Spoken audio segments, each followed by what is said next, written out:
Comme l'humain est fait pour être dans un certain équilibre, dans une certaine stabilité, à partir du moment où on commence à être anxieux, à être stressé, à commencer à avoir des angoisses sur le long terme, c'est qu'il y a un déséquilibre quelque part. Sur le court terme, le stress, il va être bénéfique à l'organisme, puisque face à une situation stressante, eh bien, le corps va produire de l'adrénaline qui, elle, va faire en sorte de booster nos organes, notre cerveau, notre respiration, notre système cardiovasculaire, nos muscles, de façon à ce qu'ils fonctionnent de façon optimale pour pouvoir, par exemple, s'échapper ou pouvoir répondre à ce qui va nous stresser. Là où ça va devenir néfaste et mauvais pour notre santé, c'est quand on va commencer à être stressé, à être anxieux, à avoir des angoisses sur le long terme, c'est-à-dire pendant plusieurs jours, voire même plusieurs mois. Parce qu'à ce moment-là, le corps il va être sans arrêt sollicité et à force, il va s'épuiser.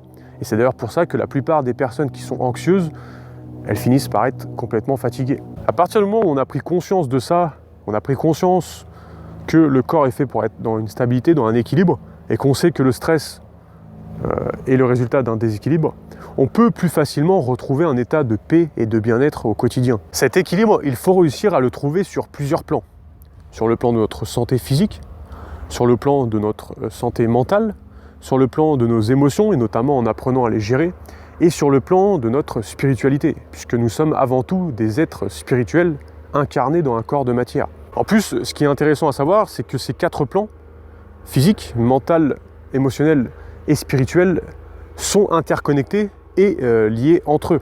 Et en plus dépendent chacun d'entre eux. Comme dans le corps, tout est interconnecté, eh bien, pour les plans, que ce soit mental, émotionnel, spirituel ou physique, c'est également la même chose. À partir de là, on comprend que s'il y a un déséquilibre et qu'on le rééquilibre quelque part, par exemple en adoptant un meilleur état d'esprit, en adoptant une meilleure santé grâce notamment à notre alimentation, grâce à de l'exercice physique ou autre, eh bien on rééquilibre plus ou moins tous les autres plans. Le stress, les angoisses, l'anxiété sont provoqués à partir d'un déséquilibre au niveau de notre santé physique ou mentale. Je m'explique. Si nous sommes par exemple dans un état d'esprit où nous voulons tout faire à fond, le plus rapidement possible, où on est pressé, où on ne prend pas le temps de respirer, eh bien on est dans un état d'esprit qui va nous apporter du stress, des angoisses et de l'anxiété. Également, ce qui va être intéressant au niveau de l'anxiété, c'est de retrouver un équilibre au niveau de notre système nerveux interne. C'est-à-dire que notre système nerveux interne, il est divisé en 2 branches. La première est ce qu'on appelle l'orthosympathique et la deuxième, la parasympathique. La première, elle va faire en sorte, la première branche du système nerveux, donc qui est l'orthosympathique, elle fait en sorte d'accélérer les fonctions de l'organisme, comme un accélérateur. La deuxième, la parasympathique, elle c'est tout l'inverse bien sûr, et elle permet de ralentir les fonctions et de calmer l'organisme. Et c'est là où ce que nous mangeons va grandement influencer notre état de paix, de bien-être, de relaxation, ou à l'inverse, notre état de stress, d'angoisse et d'anxiété. Comme vous le savez certainement, la caféine booste et accélère les fonctions de l'organisme.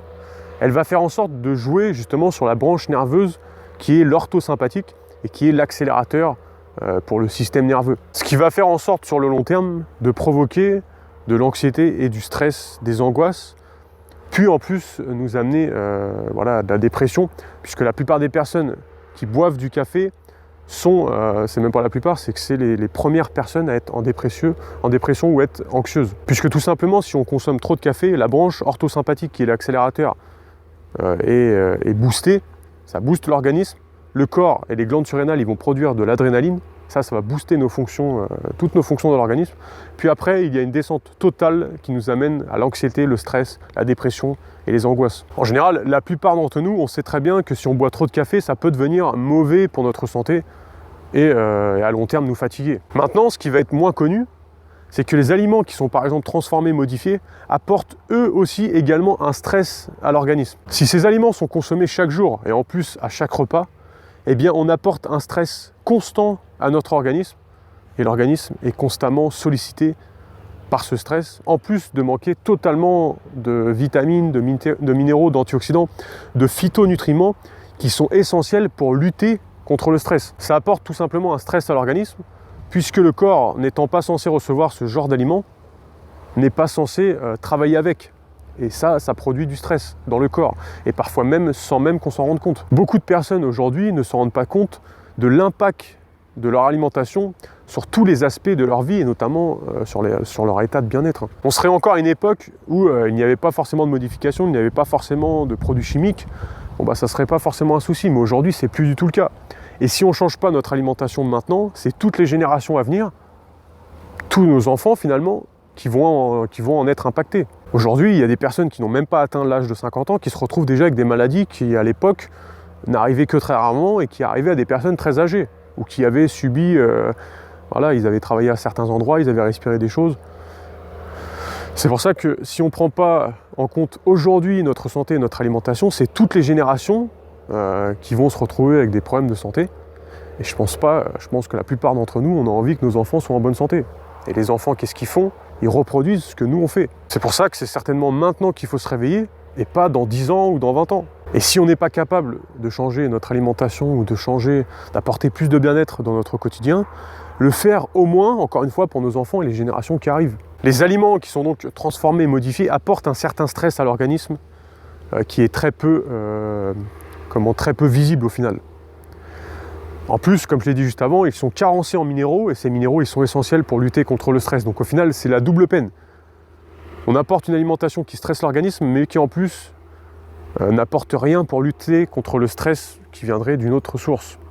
Donc ce n'est vraiment pas l'idéal. D'ailleurs, ces minéraux, ces nutriments, ces antioxydants, ces phytonutriments qui sont indispensables pour l'organisme, pour être en meilleure santé, mais pour également lutter contre le stress, contre l'anxiété, on les retrouve principalement dans les légumes dans les fruits et légumes qui vont être crus et qu'on appelle vivants, dans une alimentation qui va être vivante. Puisque voilà, ces nutriments sont là pour contrer le stress, un petit peu la même image que par exemple des ouvriers qui sont là pour réparer les tissus endommagés, les cellules endommagées à cause du stress dans le corps. La première chose à faire, ça va être donc de rééquilibrer son alimentation de façon à apporter une alimentation qui va être le plus naturelle et complet possible.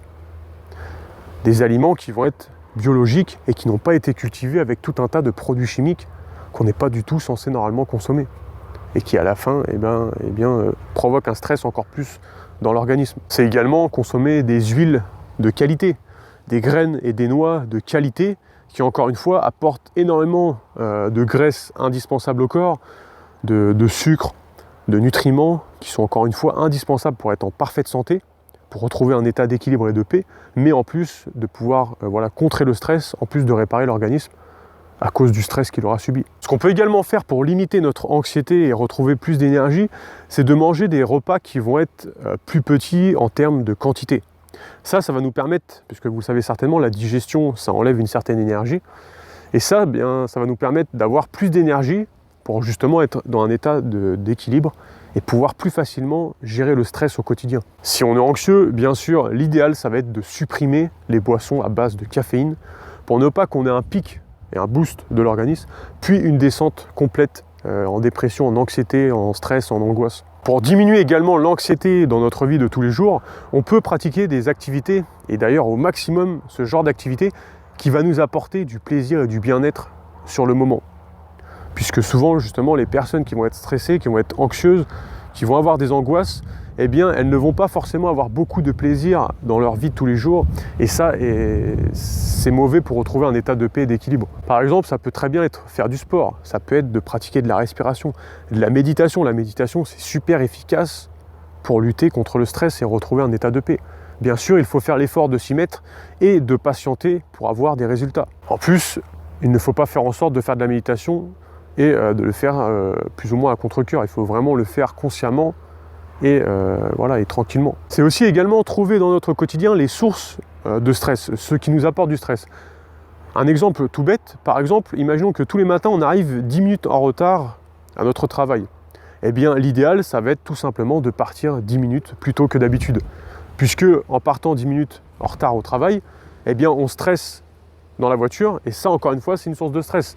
C'est des petites choses comme ça, mais qui au final nous fatiguent à la longue. Et donc l'idéal sera de détecter et de trouver qu'est-ce qui nous apporte un stress au quotidien. Parce que tout simplement, ce genre de stress accumulé, ça fatigue complètement l'organisme, et on finit comme ça par rentrer dans un état de ce qu'on appelle un état de stress d'épuisement, où l'organisme n'a plus la capacité de lutter contre le stress. En plus, si notre alimentation, encore une fois, n'est pas bonne, on va être beaucoup plus enclin à être colérique, à être négatif, à avoir des pensées négatives, voilà, être dans un état où on ne va pas forcément être bien. Et encore une fois, ça c'est toutes les clés qu'il faut pour être anxieux et stressé. Et comme ça, on va rentrer dans un cercle vicieux où il va être difficile d'en sortir. Alors on arrive à la fin de cette vidéo, j'espère que ces quelques conseils à travers celle-ci ont pu vous aider.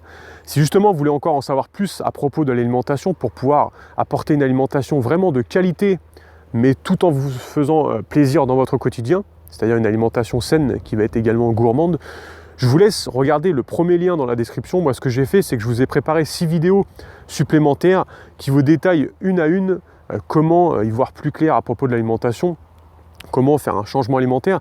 Ça peut également vous être utile si vous cherchez à perdre du poids sans faire de régime, si vous cherchez à augmenter votre niveau de santé, votre niveau d'énergie, si vous cherchez à vous mettre au sport mais que vous ne savez pas trop par où commencer, vous cherchez à vous muscler, voilà. Je vous laisse regarder ça, c'est le premier lien dans la description. Vous vous inscrivez, vous allez recevoir une vidéo après l'autre chaque jour pour vous permettre de vous aider. Je vous laisse regarder ça, c'est le premier lien et moi je vous dis à bientôt dans une prochaine vidéo.